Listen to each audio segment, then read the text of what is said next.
Mediterranean. Doc, it seems that this may be just the beginning. Israeli Prime Minister Benjamin Netanyahu has stated that we have decided to intensify even further our attacks on Hamas and other terror organizations in Gaza.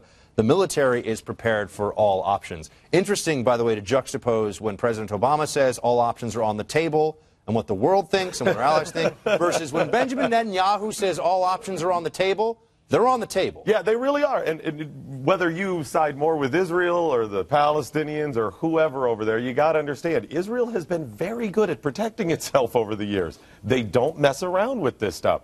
And they believe in a bit of an eye for an eye and a tooth for a tooth. I mean, look at how they hunted down people after World War II. They don't forget about this stuff.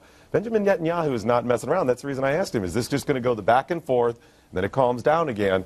Or are they going to keep going? Our friend Lachlan Marquet, who sits at this table often, I saw him tweet about this. Just imagine if there were a Mexican government-funded terrorist organization lobbing missiles into San Diego, how we would respond. Right. You need to understand what this means to Israel.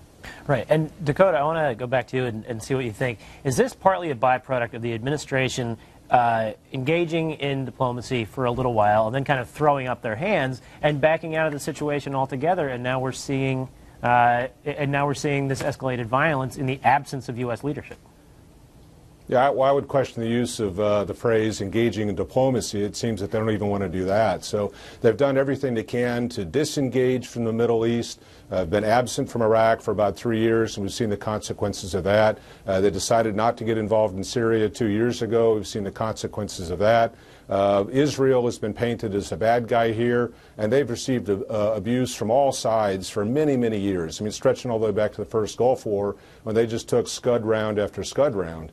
So they've been very tolerant of that, but they have to defend their populations. You see Hamas doing indiscriminate rocket and mortar attacks where the Israelis are being very discriminating, even giving advanced warning to the targets they're trying to hit to minimize civilian casualties. So when you think of 450 targets and the relatively small amount of civilian casualties that have occurred, I think it's testament to how the Israelis are trying to approach the situation to actually try to de-escalate this and yet protect their sovereignty and the safety of their people. All right, Dakota, thank you for your time and expertise.